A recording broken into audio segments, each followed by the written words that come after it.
新闻相关报节之前，川普曾经针对中国的电动车放出消息说，他要苛征60%的关税，那已经是一个非常可怕的天文数字。没有想到，拜登这2天他的阵营也放出了消息，针对中国的电动车，他苛征的关税更可怕，他要苛征100%以上。现在2个人到底只是针对中国，他在玩一个弱鸡游戏，2个人的表现谁对中国最强硬，还是说？中国现在这个产能的海啸已经让美国感觉到非常的一个害怕。我们知道，现在不但是美国，现在连欧盟也不断的强调说，现在你中国的产能，你现在这些过剩的产能，你不要把它移到全世界，你这些过剩的产能移到了全世界，那是一个可怕的海啸，会造成全世界的经济危机。但你现在看到了。中国没有想到，他现在中国已经确定破罐破摔。中国现在已经想定了，用一切的方法将它的钢铁、太阳能、所有的电动车、电池倾销到全世界。而中国这样的一个动作，真的会带来天下大乱。中国这个动作，真的会让中国跟美国的关系越来越紧张吗？好，我们今天请到了边的大方首义的财经专家黄寿寿，你好，大家好。好，这是美岛电报董事长吴子嘉，大家好。好，第3位是财经专家吕国珍，大家好。好，第4位是资深媒体人刘玉峰，大家好。好，第5位是资深媒体人张宇轩，大家好。好，第6位是战略专家林廷辉，大家好。是哦，拜登这2天放出来消息说，针对中国的电动车，他要苛征100%的关税。对。那当然，川普马上加码说，我要过200。对。那本来以为说他们2个在意气之争，2个人在玩一个 chicken game 的游戏，可你说不是。你说现在台湾要关注的，或是全世界要关注的是，这是中美大战的开始，中美大战的序幕。因为现在中国要把它过剩的产能倾销到全世界，你必须要把这个提防，把这个高墙给筑起来。当你提到100的时候，就知道现在美国有多紧张了。没错，这个礼拜来说的话，拜登可能会宣布对中国的电动车科102.5%的这个关税。大家想说，那你这是什么？这个动作代表什么？代表中国跟美国接下来会有更惨烈的一波经济的大厮杀。经济大厮杀。为什么这样说呢？好，一开始的时候其实是川普说会不会科60%，就后来大家说你怎么可能会科60%？这个太夸张。就拜登102。拜登102之后，川普就说我被冷吧。他想说你们2个是在什么？他们开玩笑吗？你们是小孩子吗？没有，他们讲的是非常认真而且非常严肃的。所以说100跟200是算过的。为什么算过？宝杰，我跟他讲，为什么我说这是一场经济的这个大厮杀战要开始了？美国现在是不是透过所谓科技封锁？我封你的 AI， 封你的半导体，我让你这个2个产业没办法发展。中国会痛啊，可是他没办法反击啊。可是他现在找到一个反击你的方法。什么反击点？宝杰，你有没有注意到耶伦到美国，耶伦到中国去？布林肯到中国去，肖斯到中国去，都不约而同讲了一件事：你不要再把你的电动车往外输出了，你不要再给我倾销了，你们这样会让我们很痛很痛。结果中国就知道你们怕这个，好，那我就破罐破摔。你说不要，我就偏偏这样做。所以你怎么怕，我怎么来。对，好，那这样，他现在输出3个东西。第一个，我把电动车往外输，太阳能往外输，这个所谓我们的这个电池往外输，我打击你这3个产业啊！我现在低价倾销的结果，宝杰，为什么他们要磕到200，磕到100？因为没有这样做的话，过3-5年之后，这几个产业都会被中国打垮，就挡不住，所以他们才要这样做。所以我说他们说的都是真的。我觉得川普上台，他可能真的会磕200。所以说，中国现在要对全世界的汽车产业进行一场歼灭战。对，为什么这样说？第一个，宝姐，你看中国已经很惨了，你看他有停止在中国生产这个电动车的扩张？没有，继续扩张。泰国也扩张。墨西哥我也扩张，他们这几天的时候，我们知道，事实上这个习近平到欧洲去访问的时候，其实我最重视的是他在匈牙利。为什么在匈牙利？因为匈牙利可以进军欧洲市场。对，他在这里面，宁德时代说我要投资这个73亿欧元，我要做电池，你说不要，我就偏偏在这边做。另外一个，我们这个他们的所谓的比亚迪也在这个地方要设造车厂，你讲不来我就来，你讲不来我就来。你说。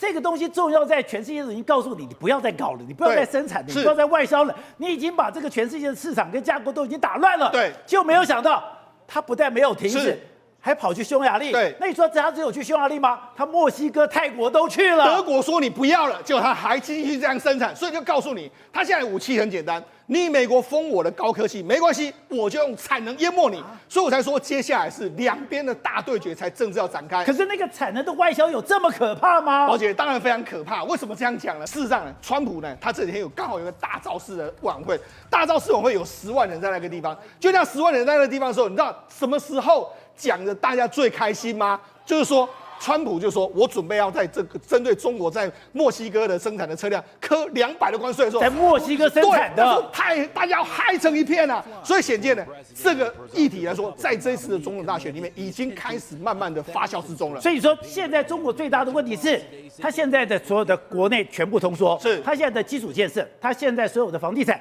全部停滞。停滞了以后，本来它的这个所谓的钢铁60%以上是做我国内的基建跟做我国内的房地产。对，如果这么多停了，我生产这么多的钢铁，我怎么办？我生产这么多的钢铁，我就外销，或者这么多钢铁我便宜卖给汽车厂，然后这个就变成一个恐怖的海啸了。没错，原来他发现到说，我的强大制造力也变成是我一个武器往外输出。为什么这样讲？第一个，你看太阳能面板这一次传言这个拜登也会对这个磕，那为什么要磕？你看他们目前为止来说，他们价格约莫是只有这个美国的1/9到1/10啊。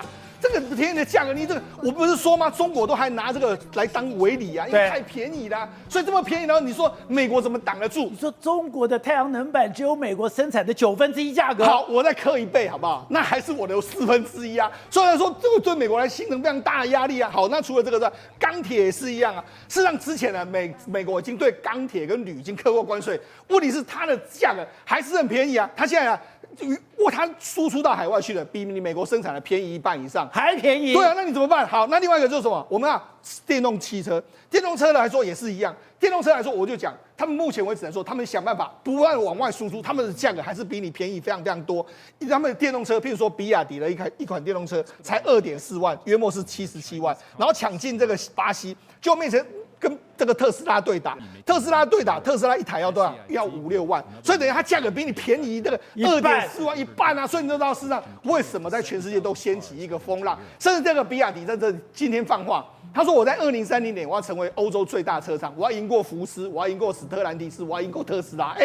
比亚迪都敢这样讲，显然他有相当大的底气而且更可怕的是，他现在要抢进了所谓的中南美洲市场的时候，他说他推一款油电混合车，油电混合只要35万台币。所以我就跟你讲嘛，而且人家说他们这个电动车就是很烂，没有了，他们现在也跟你说，我可以高大上。譬如说，你看这个比亚迪这个车来说啊，他说什么？我有代客趴车。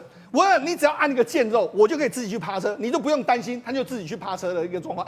你想，如果真的有这个技术来说的话，真的还蛮受大家的喜爱啊。那这个价格来说的话，他就自己进到停车场，自己去找位置，自己去停车，智能的这个停车这样一个状况。所以呢，这个技术来说，国外也只有宾士能够做到。他们如果真的能做到，也还不错啊。另外，我就讲，他们最重要是什么？最重要是价格真的非常便宜。宝杰，我跟你讲。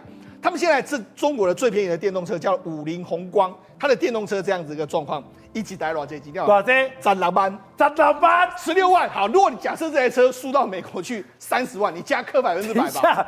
你说这台车才16万，16万啊！你看就这样的车啦，16万。好，那除了这个之外，中国已经杀到什么呢？他们已经杀到完全不知道是杀红眼。中国有一家汽车叫智斗汽车，你讲原本他推出的车，他推的车也是中小型的，就现在公司已经倒闭了，他已经倒闭了哦。倒闭了，中国就说不行，因为你倒闭的时候，你工人没有工作，那怎么办？我们中国再把它救起来。救起来之后呢，结果他现在输出了更便宜的车子，他现在输出一台车叫14万的车子，然后这个还有更低的价格，还有12万的车子，因为你补贴之后可以到12万。所以等于是你已经够便宜了，就这台车，对，没错，中国还补贴，对，而且12万到14万之间，它原本已经破产了，破产的时候中国说不行，我们要让你活过来，活过来之后，它用更便宜的价格出来，所以呢打不死，你原本以为它要死了，没有，它重新整装之后，又用更便宜的姿态出现。不是，而且它现在可怕的是，刚刚讲，你现在电动车的零件只有过去油车的这个说的一半，对，甚至有的只有到1/3。是，如果是这样的话。我油车，我的油电混合车根本不是你的对手了。所以呢，我们就知道，事实上这个目前为止的电动车组装相对比较容易。所以为什么中国在电动车它会能够赢过来？因为中国在组装上面呢，这个我们那一般的车子来说，大概要3万个零件，就是目前燃油车。但是呢，电动车大概约莫只有2万，所以少了非常多。我组装上面比较容易。然后这个电动车里面又没有所谓燃油机啊那些东西，我过去不会设计的。现在你要拼电池，我第一啊，你要拼这个电控设备，我买压力啊，你要拼这个所谓的电池组装，我也赢你啊。所以它就变成是说，为什么它的电动车能够完全翻身？重要原因在这边。而且现在电动车已经变成中国的浮木喽。你看，以目前为止，中国今年前3月它的出口是下滑了，但是它里面的电动车在内的这个汽车出口增了20%。那它整体出口是下滑的哦，但是你看电动车增加20%，所以那电动车已经变成是它的浮木啊，所以中国就拿这个拼了。对，而且那事实上现在对这个美国来说压力多大？你看以特斯拉说他要开一款这个售价在2.5万美金左右的这个价格，为什么？因为他知道，你这个价格这个太便宜，你这样杀过来之后，我还得了？我一定完全被你杀得非常惨。所以伊隆马斯克之前为什么他现在股价会上涨？他说我已经认了，我愿意去进到了便宜车的市场。对，好，我跟他讲一个数字，美国这个中国有公布一个数字，就是他们的这个比亚迪有一款叫做海豹系列的车子，那在中国人的境内来说，卖一台车大家可以赚4万台币。47000块台币，可是你知道卖到欧洲的时候，它价格因为可以翻身之后，你看它可以卖到，它可以约莫可以赚49万哦，赚10倍。对，所以你说就它，你再给我课关税，我还是可以赚更多啊。所以呢，他们因为中国是杀价杀的最惨的，我反正外销会赚的比较多，但是我外销出去的时候，我卖的又比你更便宜，所以我才这样子。而且我就讲。除了他们是外销是一个原因之外，另外一个就是因为他们目前产能真的太严重的过剩，与他的那个国内市场太低迷了。你看5一长假的时候，他们的住房的比例来说暴跌非常多。那包括说，你看现在深圳的房地产的所有价格全部都在跌，你看随便一个建案都是跌6成、跌4成、跌4成5、4成4的，比比皆是。所以这个目前为止来说，他们钢铁啊很多东西都是要靠这个所谓住房。住房弄不出来怎么办？就把它弄成是电动车，因为钢铁不能够停，钢铁做出来之后就直接往电动车往外输出啊，电动车输出之后又把美国打得非常惨，所以讲中国现在就觉得说，那这原来是我的武器，我就用庞大的产能地域把你们一起拖下地狱。不知道你之前去评估习近平个性的时候，他有个个性就是狭路相逢勇者胜。最近我们看到了耶伦也跑到了中国，我们看到了布林肯也跑到了中国，甚至他跑去法国的时候，当时冯德莱恩也跑去跟他讲说，你现在中国的产能过剩，你现在这样倾销到全世界，会造成全世界的麻烦，我们要制裁你，我们要抵制你。一般来讲的话，那我开始就说了吧，就没有想你说现在习近平破罐破摔，你说你们担心我的产能过剩，你担心我的电动车往国外来倾销，他就开始拼命倾销了。不是拼命讲，再讲简单一个定义好了，他把这个产能过剩的事实转变成一个攻击性的武器。什么攻击性武器？他倾销全世界，就打你打，就是我的经济问题变成你的经济问题啦。我过剩以后，我就变成低价卖给你。对，两个问题嘛，一个是过剩嘛，一个是国家补贴嘛。现在全世界都关注这2件事情不能发生嘛，对，他就跟你这样硬干嘛。然后再来一个，他第3个，他选到了匈牙利，他选到匈牙利不得了嘞，匈牙利本身有很大量的锂矿，匈牙利有锂矿，匈牙利有矿，他把所以宁德时代在匈牙利投资，目前初步估计跟这个有关的这个产业100亿美金啊。90几亿美金要投资匈牙利，匈牙利高不高兴啊？高兴啊！高兴死了！匈牙利的产业本身不强嘛，突然间莫名其妙，中国产业全部进来，然后你叫我不要倾销，你叫我不要再生产了，我跑到你家生产了。然后他马上在跟匈牙利总统讲一个概念，他把中国跟匈牙利之间的交通问题解决掉，要快速的运输，然后到欧洲，你怎么跟他搞？所以在这个里面呢，就变成说。但匈牙利的车能不能够外销到美国呢？可以啊，欧盟车啊，你怎么挡人挡不了它嘛？所以欧盟是车，所以我要再强调一点，他把你所谓的我产能过剩的这个事实，对，变成攻击你这个美国的工具，所以说变成兵工厂化。所以耶伦不跑到中国也就好了，布林肯不讲也就算了，冯德莱恩不讲也就算了，你们越讲。我越知道你怕什么，你越怕什么，我越做什么。趁你病要你命啊！他这时候出手打的话，我问你嘛，请问你一个最简单的问题：你看现在美国现在的最大问题是经济问题嘛？对，美国的经济问题，所谓的铁锈州是哪？主要过去产业是什么？做汽车啊！现在准备恢复铁锈车的汽车地位，现在还有机会吗？没有了，一下子没有机会，把你打挂掉嘛！好，这是整个的概念。但你知道这里面还有一个更严重的问题在哪里？你知道吧？他怎么会突然间决定这个事情？是为了国际问题吗？不是的，因为中共是一个什么样的国家？它叫做独裁国家，对不对？它是一个集权国家。那集权国家的政治基础在哪里呢？在共产党的绝对领导，对不对？对。要把压制什么？压制民营企业嘛。那在这个概念就变成民营企业要放松喽。所以你要知道，今天这个打仗全面作战的这个经济策略，就会造成马云啊这些过去打压的这些民营企业会开始解放了。那解放出来的那个能力呢？但相对的，就是政治跟自由民主这个东西呢，它会把民主自由部分呢、同步的也解放。所以中国有一定程度在为了要救经济，他会把政治的禁忌、抓人、迫害这个东西呢，他会开始放宽。因为有一个人叫做国安部部长，他写了一篇的文章，在他的官网上面写，要有一个新的要有新的打压的计划。那个文章啊，弄了1个礼拜被拿下来了。他的新五反运动自己写的，陈奕迅写的一个东西。中国国家安全部部长，这个表示一个政策啊，我要准备要压迫人民啊。这个压迫人民就突然间没有了，为什么？他要救经济，习近平为了要救经济，跟全球跟全世界打一个经济的大战。经济大战情况之下，他知道靠国营企业不灵光，要靠什么？民营。靠民营。他当给民营企业机会的时候，他必须要放松，手要放松。那手要放松的情况之下，是一个很大的一个政治上的转变。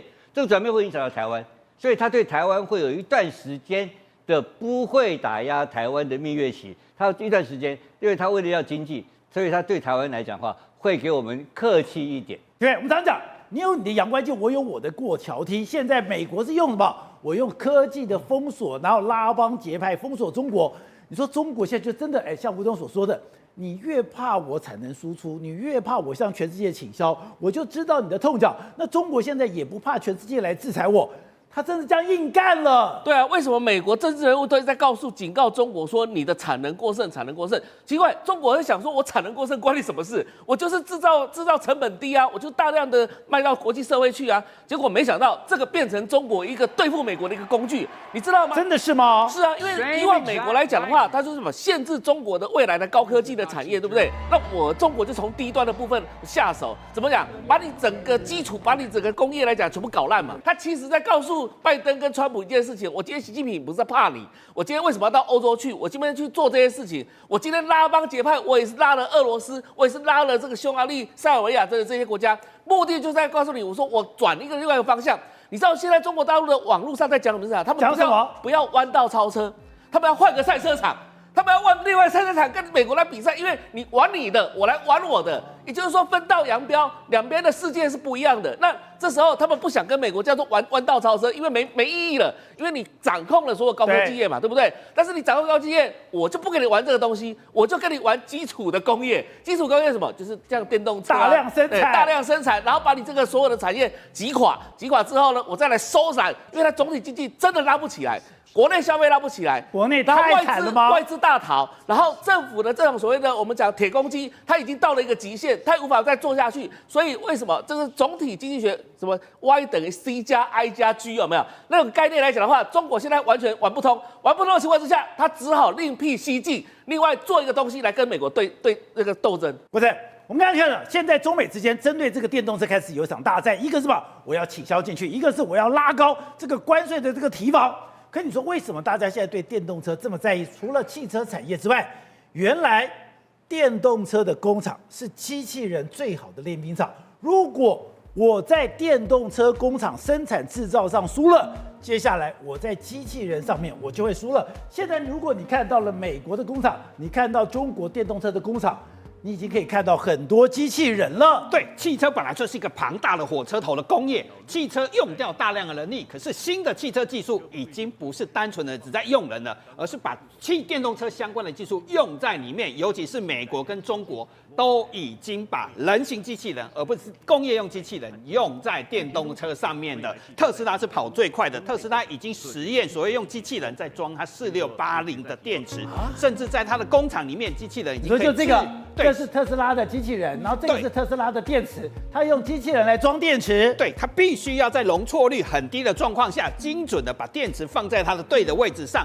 它有感测能力，知道它有多重，它要放进去，其实每一个都要经过训练，所以它有神经传导系统，可以回到系统里面。可是中国其实也不笨，知道美国要大量发展机器人技术，它也发表一个叫 Works，他跑到哪里一样，就是为小李赔钱赔很多的中国电动车厂里面，他去贴车标，你的机器人会装锂电池，我的机器人会贴车标，所以2月的时候他就发表这个画面。这个是中国的 Works。他跑到合肥，他是一家深圳公司，可是他跑到合肥去实习，未来的汽车厂去实习，他可以插安全带，接下来他可以装车标。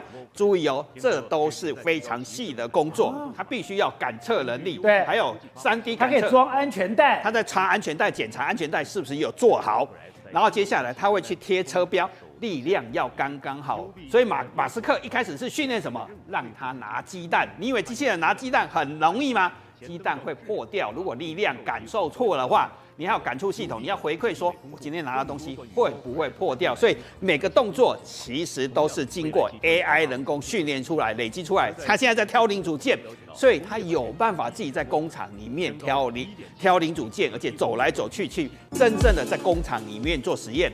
一个车厂里面背后其实是一场人形机器人的大战，这是我要抓蛋，然后这个蛋的这个力量要恰到好处，不然你蛋就捏破了。所以单纯的做捏蛋这件事情其实是有难度的，因为我要施多少力量，我有感测系统，有神经传导系统，最后我要告诉自己，下次再拿颗这个蛋要用多大的力量。所以马斯克早就知道这件事情，他是从蛋开始训练的感触系统，再轻巧拿蛋，最后再去装电池。他想要是什么？他有一天他的机器人卖的比车子还要多，装上他的 FSD， 他不是要做自驾系统吗？对，他就可以在工厂里面由人自己在工作。所以他说，机器人的需求会有多大？未来会有200亿个。所以现在他在全球大裁员。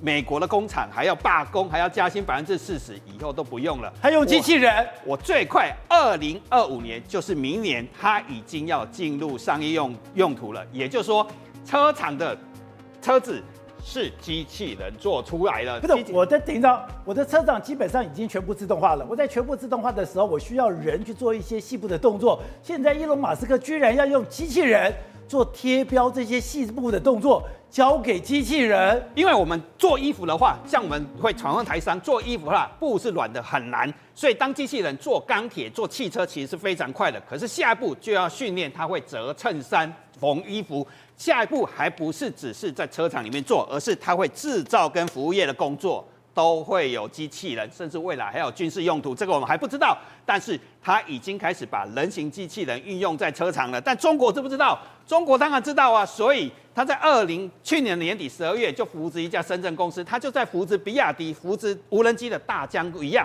一家赔钱的赔了快100亿台币、24亿的公司，跑到深圳去上市，敲锣的时候用什么？用人形机器人，所以它号称是全世界第一个用人形机器人去敲锣上市的公司。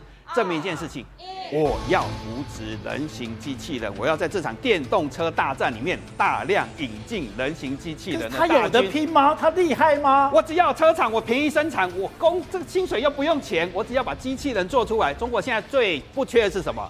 产能。做机器人哪需要担心薪水问题？有产能就做出来，所以他一下子。年底挂牌，2月开始去实习，4月底的时候，他的机器人会跑步了，连马斯克的奥提马斯还没做到。他现在号称1个小时可以跑6公里，时速6公里，比王永庆跑5000公尺还要再慢一点点。可是跑6公里已经是人类第一次能够做出人形机器人可以跑6公里的速度了。所以中国在这一块，他很清楚知道，他可以快走了，他可以快啊，这是要跑步，他每小时时速是6公里，他相当于对，因为在部队里面1小时6公里代表什么，你知道吗？强行军呢？哦，就强行军。我好了，是王永庆45分钟跑5000公尺，所以比王永庆是110公尺，比他快一点点。可是他会跑步了，可是会跑步表示他有感测系统跟6维感测系统，甚至有自驾系统，他才会跑步。当然，有一个人知道200亿的机器人大军，有一个人也知道说这个市场需求很大，这个人就是黄仁勋。所以6月他又要来了，他要在台大体育馆演讲，他的讲题是什么 ？AI 在工业革命带来了新革命。所以他没有汽车厂，他没有什么，但是他有台湾，所以他要跟台湾供应链一起怎么样？所以台湾要做 AI， 做 AI 机器人，所以人形机器人一个大浪潮就来了。可是在这车厂大战背后，就是一场人形机器人的大战。好，董事长，现在中国跟美国之间的关系越来越紧张，而且在中国现在在讨论一件事情。美国现在搞一个提风的系统，这个提风系统是说，之前我们讲说，在美菲肩并肩的军演里面，它在菲律宾的岛屿里面居然放了一个海马式的飞弹。这个海马式的飞弹，它现在新的射程居然可以到达了1600公里，也就是我现在不是在低岛链，低岛链不是有很多的那个孤立的岛屿，我在这些孤立的岛屿里面，透过 C-130把海马式放下来以后，它的射程竟然整个中国的半壁江山都在里面。最重要的东南半壁江山，从上海到广州，我上礼拜讲错了，我讲到广东，到广西，我讲错了，广西上海到广西，就这个范围。对。那它就是说，它可以用它这个新的系统的飞弹的这个速度啦，包括射程，全部可以 cover 这个区域。那这个区域现在解放军已经封了，非常强烈的抗议这个事情了。可是它放哪里？它放在吕宋岛，吕宋岛，吕宋岛就看到没有，就放旁边啊，就是菲律宾最北的岛屿，这就是它的滨海作战系统，有高度的机动化。它临时打仗战争一开始之前，如果它有情报的话，它C-130洞就直接带着它的发射这个整个这个提风系统就往这边放下来了，打完了马上C-130洞带走。对。所以，那我现在讲这个意思什么意思呢？我们现在只管台湾，好不好？不要管别的，管别的无聊了啊。但如果说你中共要打台湾，不管怎么打法了，最后要不要登岛作战？要登岛，要过台湾海峡。登岛作战你要什么东西登？你要船嘛，船的速度什么速度啊？船速度很慢嘛，对不对？什么1小时30节、50节，我告诉你，根本一出海就把你通通打光光。